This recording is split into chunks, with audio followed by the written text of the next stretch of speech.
6 months since Parliament declared a climate emergency, and since then the government has done nothing.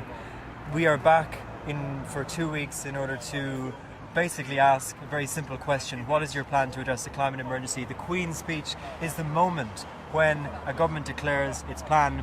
We don't expect them to do anything except pay lip service, which is why it makes sense that we actually have images of Greta Thunberg giving her "How dare you" speech along with teenage activists to show that they are failing the future generation. Their policy of 2050 is basically a gamble with the next generation's future. It basically puts us at a 50-50 chance of blowing our 1.5 degree target and creating a world in which droughts and floods and crop failure, mass migration and social collapse are going to be the new norm. And so, as I speak, the police are right alongside asking us to leave, so I'm going to have to cut this short. Yes, please. Thank you very much. If you move down, yeah? Yeah, thank you. Yeah.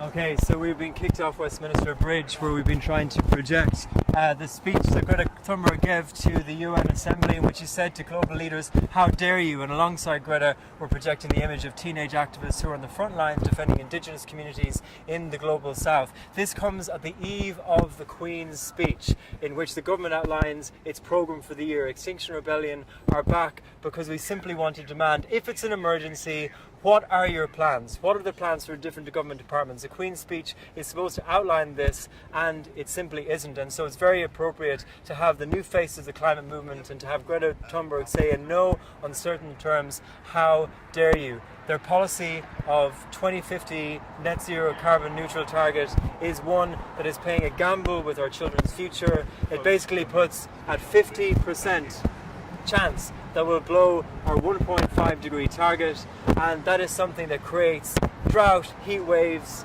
mass migration, social collapse as the new norm.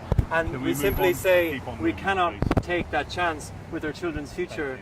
And what's interesting is that the reason that it is an emergency is because it's not just about temperature increase, it's the impact that has on crop failure. 77% of our fruit and veg comes from overseas. What happens when we have the hottest July on record, not just for 1 month, but for 5 months in a row? And that is something that we have yet to be seen. What is the likelihood of supermarket shelves being empty in the future? These are the questions that the British government want to ask. This is what we want to know about, and the question is, the government haven't done any contingency planning for food security at all. And so will that be in the Queen's speech? These are the questions that need to be asked on the eve of the Queen's speech in a time of emergency. I'm Ronan Harrington. Thank you.